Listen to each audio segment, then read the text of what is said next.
Hey, I got a great new lesson for you. I put out one every single week. But just real quick, I want to remind you that I do have a free course out there. It's over at tinyurl.com/DanH411. It'll help you just pick up this guitar and go and play with ease and confidence and unlock the fretboard in 7 days. It may take you a little bit longer. You might be able to knock it out in 1 or 2 days, but basically it's designed to show you in 7 different chunks how to find the scale shapes, find the anchor shapes, and train your fingers to go back to the fretboard exactly where you want them to go so you can play over any song in any key with ease and confidence. So check out that free course over at tinyurl.com/DanH411, and here we go. I did a series of videos where I taught this kind of concept.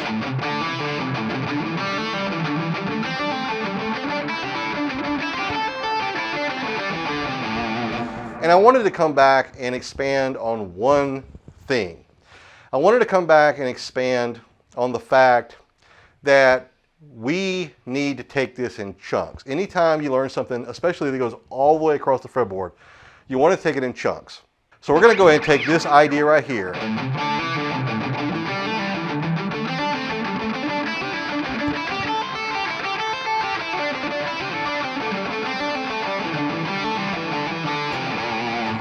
We're going to take that idea right there and we're going to go ahead and break it down into small 2-string per section chunks.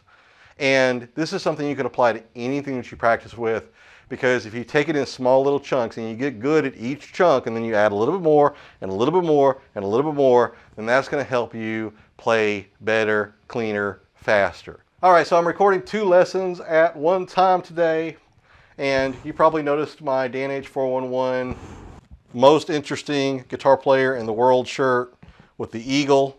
And you might be thinking to yourself, whoa, this guy has got an ego. It's not that. There's a joke that I put out there regularly, and I don't know if you've seen it or not, but I put out these silly little videos out there that say things like, he can play guitar in the bathroom. And then it says, he may be the most interesting guitar player in the world. So if you've seen any of those, you know what this shirt is about. So if you want to pick up any of my merch, whether you like this one or some of the other ones I got, they're over at Linktree DanH411. Pretty cool stuff out there. I got a mug, I got a sticker, and I got some shirts. And personally, I think they're pretty cool. So go check them out. Now what we're going to do is we're going to chunk that lesson that I taught you a couple weeks ago. We're going to do it across the A string. We're going to play the A minor, which is going to play like this.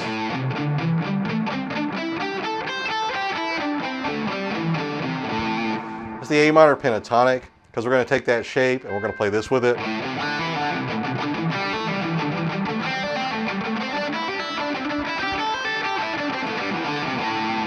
But we're going to take it in nice little small chunks. So if you haven't seen that lesson, it's a few lessons back, but if you have and you still had a hard time with it, then this is going to show you how to break it down. Because one of the things I found is that showing you these scale shapes across all 6 strings might be a little daunting sometimes. So we want to train our muscle memory to play very short spans, very small little shapes, like maybe across 2 strings, 4 notes, that allow us to train our fingers to play the way we want them to play. It helps us be cleaner, it helps us play a little bit faster, and it helps us understand where things are on the fretboard. You can do this with any shape. We're just going to pick this one because this was something that I already taught you and you might be playing with it already. So we're going to go ahead and play that shape, that natural minor pentatonic shape, which is 5-8 on the 6th string, 5-7 on the 5th, the 4th, and the 3rd strings, and then 5-8 on the 2nd and 5-8 on the 1st, right? That's your typical natural minor pentatonic box, or your minor box, okay? We can play that over A minor.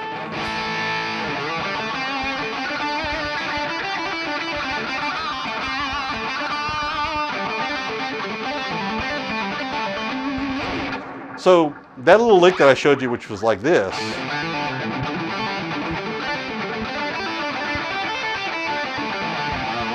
we can go ahead and take that into small little pieces. The whole thing is, of course, played all across 6 strings. But let's just go ahead and take it in small chunks. Let's first of all look at the chunks that are on the small spans of the pentatonic. So let's look at the 5th, the 4th, and the 3rd strings. Specifically just the 5th and the 4th. And let's look at the 5th string at 5-7 and the 4th string at 5-7.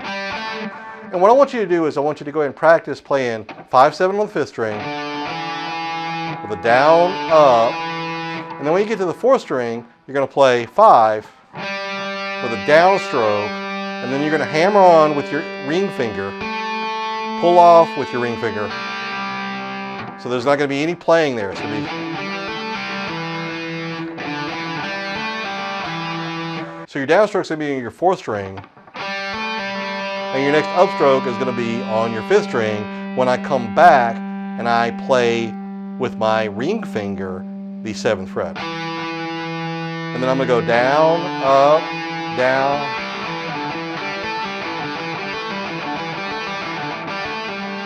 You hear how that sounds?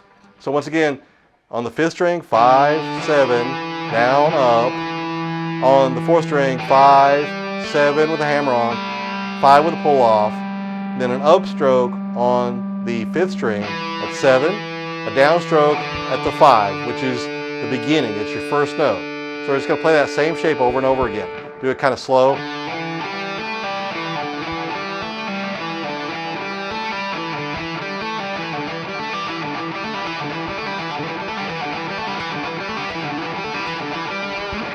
Now if we play the whole thing,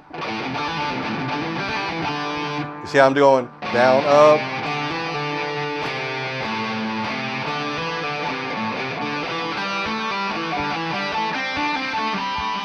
So if you watch that lesson from the previous lesson that I did on this, then you recognize that whole shape. And you can see I'm doing the same thing.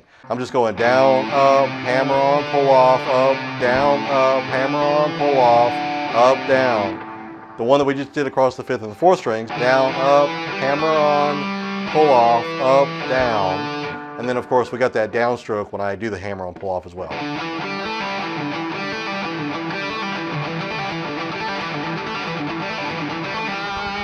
And then you can go ahead and now go to the next set of strings. So you would go to the 4th and the 3rd, right? We just did the 5th and the 4th.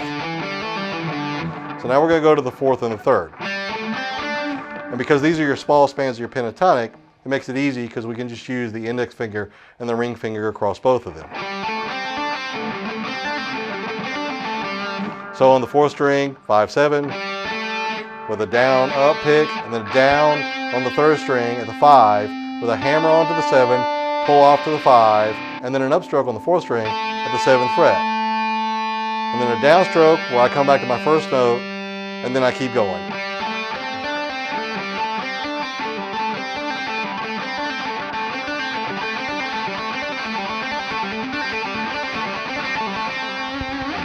Now to build up speed on that, you just want to go ahead and go down to a level that's comfortable with you. Take your time with it. You can use a metronome, of course. I use metronome sometimes. I probably don't use it as much as I should, but use a metronome, put it at maybe 60 BPM, 100 BPM, something that's nice and slow, and just... You hear how I hit the 2nd string there? And I kind of raked it. You want to try to avoid those mistakes as much as you can. Because when you actually get to playing this, and you're playing it live, or you're playing as a recording, it's going to be more frustrating trying to play it at speed and play things like this. So you want to go ahead and slow it down to where it's at your comfort level and play nice and slow.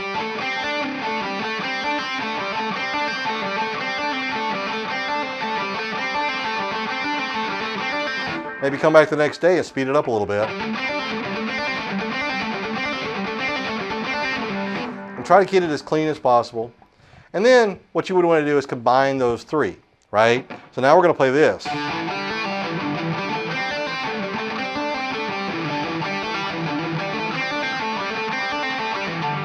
And when I go back, there's all kinds of things I can do when I go back. I can go ahead and do something like this.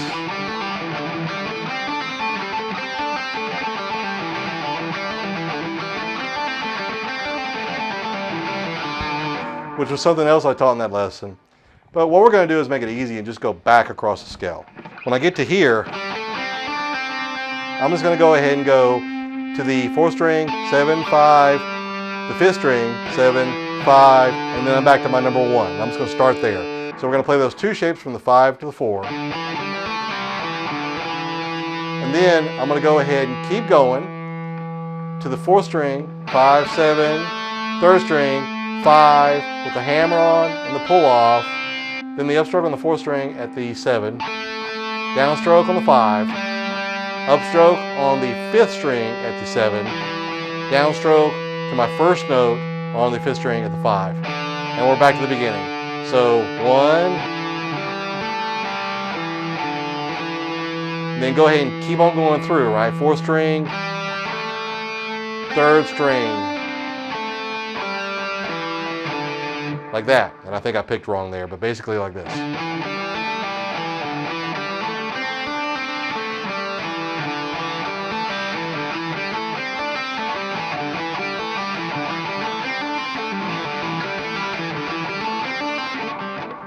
So my picking is kind of rusty there as well. So you want to go down, up, hammer on, pull off, up, down, up, hammer on, downstroke, hammer on, pull off, up, down, down. And I notice when I'm playing with this, I'm doing all kinds of crazy things with my right hand that I need to work on myself. Right?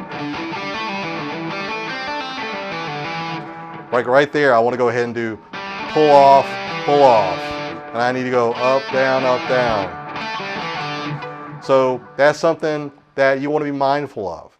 And I've said before, when you teach, you're more mindful of things that you might be doing wrong, so it helps you improve. So even if your skill level is not that high right now, if you know somebody who you're more experienced than, then teach that person. It'll help you understand things a little bit better as well.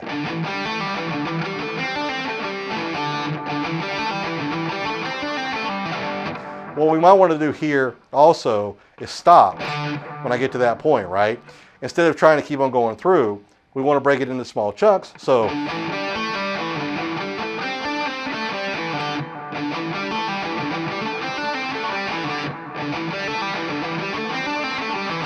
I'm really focused on that because I'm having a hard time with it, so I'm really focused on, and maybe I want to focus on that too.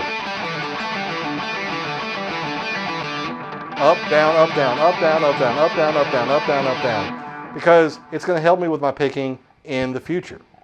So when you find those weaknesses, apply those lessons, those life lessons that you're learning, apply those to your weaknesses and work on ironing out the kinks.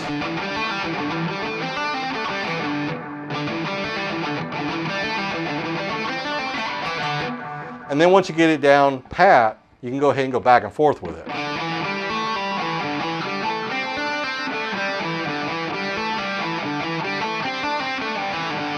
And then we're going to go ahead and look at the other strings that are a little weirder, right?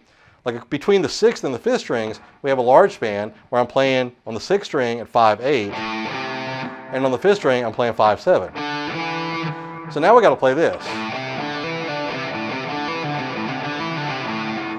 And it's the same shape, right? It's 5, 8, and then hammer on, pull off. I'm going to hit the 5 on the 5th string, hammer on my ring finger to the 7, pull off to the 5, upstroke on the 8th fret on the 6th string, downstroke to start the pattern over again on my 6th string. And the difference, of course, is that I'm playing index finger pinky, and then I'm playing index finger ring finger. So it makes it a little bit different.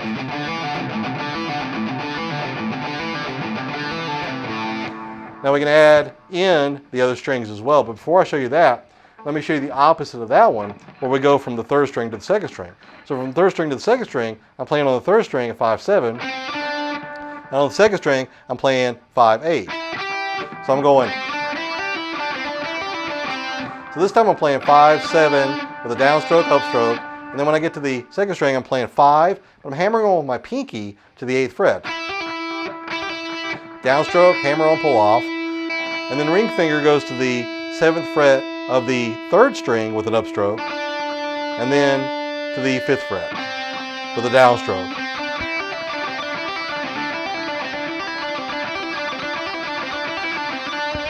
The only other variant to that one is when I'm playing with my index finger and my pinky across the 2nd string and the 1st string, where I'm playing 5/8 on the 2nd string with a downstroke and an upstroke.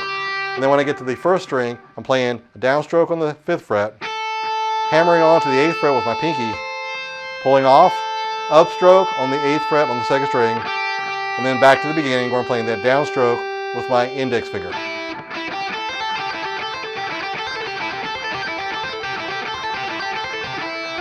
Now, when we get to the end there, I can go ahead and go back where I go up, down, up, down, up, down, up, down, up, down.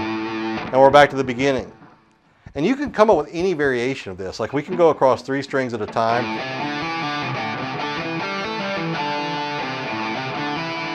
And then we can go to the 4th string, something like this. So I came all the way back to the beginning. Now I'm going to start over. Then I'm going to start over from there again. And then go all the way to the 1st string. So the way I showed it to you in the previous lesson was adding 1 string at a time. So 2 strings, 3 strings, 4 strings, and then keep on going. 5 strings, 6 strings. Right? And we just did 2 strings at a time.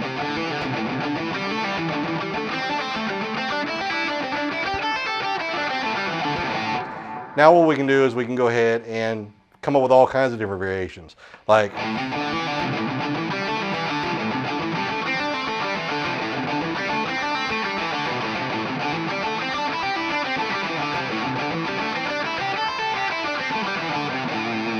so we can do something like that, or you can just start in the middle.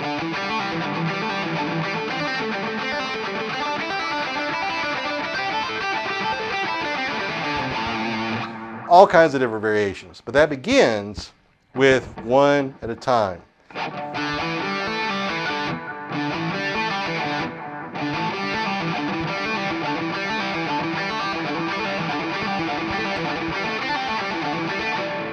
Right? And I tried to add that 3rd string in there and I flubbed.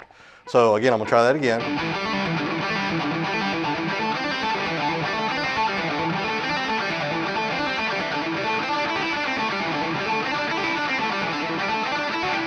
And I flubbed again.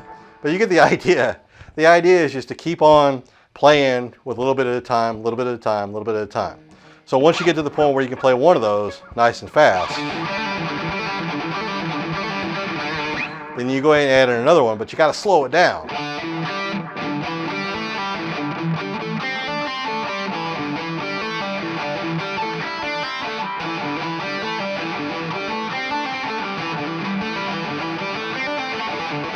Right? And I keep seeing where I'm messing up in certain spots because I need to stay slow and keep playing until I get it clean. But once you get it clean, then I'll try this one time. Once you get it clean, you can come up with all kinds of cool stuff and be able to play it fast. And it kind of sounds pretty impressive, right? Even though it's only 6 notes.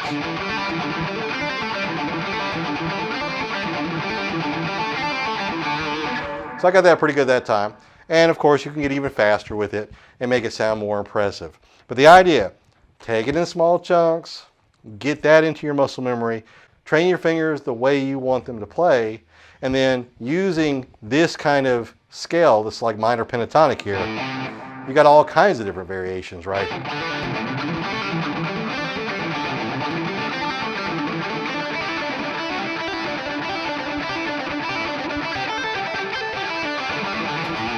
So there's all kinds of stuff that you can put in there. To make it musical, of course, if you have a backing track or if you've got a looper pedal or something that you could play over, then what you would want to do is put that into that song. And instead of trying to make it really shreddy, you want to kind of start thinking about how it can be more musical. So if you've got something that has some hills and valleys, at some point you might want to come into this. And then right there.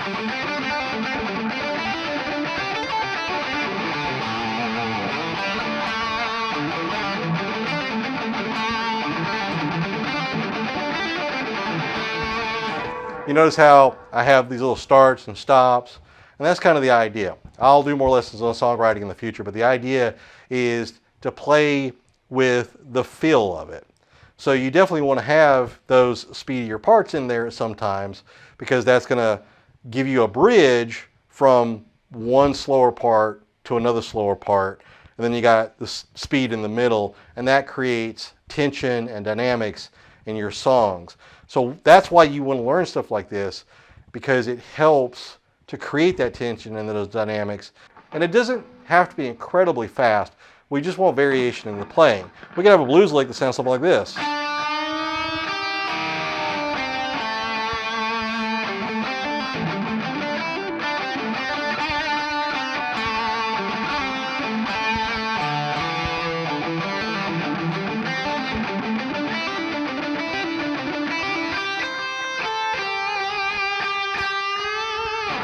Notice how I played those shapes, but they weren't incredibly fast, but they allowed me to do some really cool stuff in between the, the dad bends and all that stuff, right? To make it sound more unique. So again, licks like this are going to help you improve your playing, but in order to play licks like this, you got to take them in small chunks and play them to fidelity until you get to the point where you're good. Now, of course, you could take any shape and you can play this and chunk it out. Like even if I was playing something like this.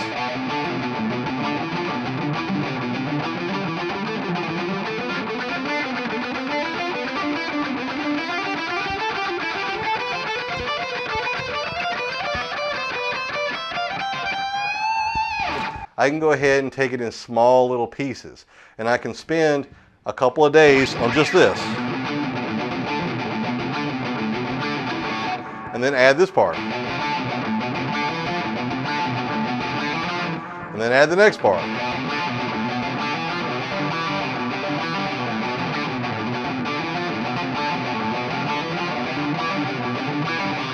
Then add the next part. Until I get to the point where I'm able to play all of that relatively fluidly. When you're building solos, that's a great way to do things. There might be things that you can't do. There might be things that you have a hard time doing when you're playing a solo. So back it up. Play what you can. Don't try to add all that hard stuff in just yet. But take that hard thing. Like one of the things I'm working on right now is a lick that incorporates a lot of tapping and sweep picking and slowing it down. I probably can't even play this right, but I'm gonna leave the flubs in here. Is something like this.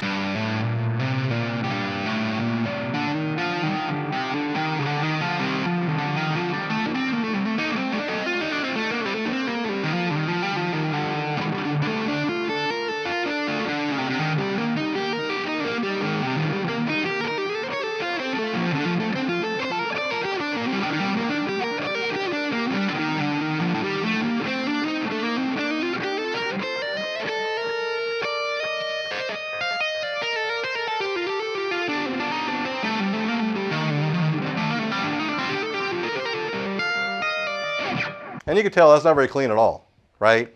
So I'm taking that and breaking it down into chunks. That little part at the beginning, then the next part, then the next part, then the little sweep there, then the next sweep, the next sweep, the next sweep. Because I want to get it clean, but the only way to get things clean, is to keep playing with it, keep playing with it, keep playing with it, keep playing with it. And the bottom line there is that that's the only way to get better. Practice, practice, practice. Now there might be some mistakes that I'm making, that you're making, that we eventually got to go back and correct. And that's just something that takes time and practice. So anytime I see those things, I'll let you know. If you see something, let me know in the chat. There's so many roads to get to the same place when you're playing a musical instrument that it gets to the point where advice is a dime a dozen, but you really just got to find what works for you. And that's why I say take these shapes, chunk them out, small little chunks, learn as much as you can about one particular chunk of it until you move on to the next one, and then start building them together, right? Just like if you're building something in a video game, like you're putting it together until you make this entire world, like in Minecraft or something. But again, going back to what I said at the beginning, by those fundamentals, like any athlete is going to be training fundamentals, and these are fundamentals. And your fundamentals are going to change based on what you need to play. Like in the last lesson, I did this whole thing where I was showing you finger training and how you can play different shapes and different finger movement to help train your fingers to play different things on the fretboard that you may not be comfortable with. So when you learn things that you're not comfortable with, then you want to slow those down, take your time with them, take them in small little chunks, and just play a little bit here, a little bit there, until you get to the point where you can play it well. And then once you've raised the bar for yourself, then what happens is the new stuff that you're learning that's now harder than what you've mastered is going to be your new level, your new place where you're going to be learning how to do that, right? This is your new fundamental. So your fundamentals are going to keep changing based on your experience level. But are you ever going to be truly 100% proficient? And the answer is probably not. But you might sound proficient at certain things. And those are the things you're going to keep gravitating back towards. But if you want to add more to your vocabulary, you got to keep increasing those fundamentals and adding to those fundamentals, if that makes sense. So in the comments, let me know if there's something you're working on that you're trying to get better and better and better at. I know for me it's sweep picking, arpeggios, tapping, but all of it falls within the scale shapes. So keep working on those scale shapes, and I'll see you in the next one.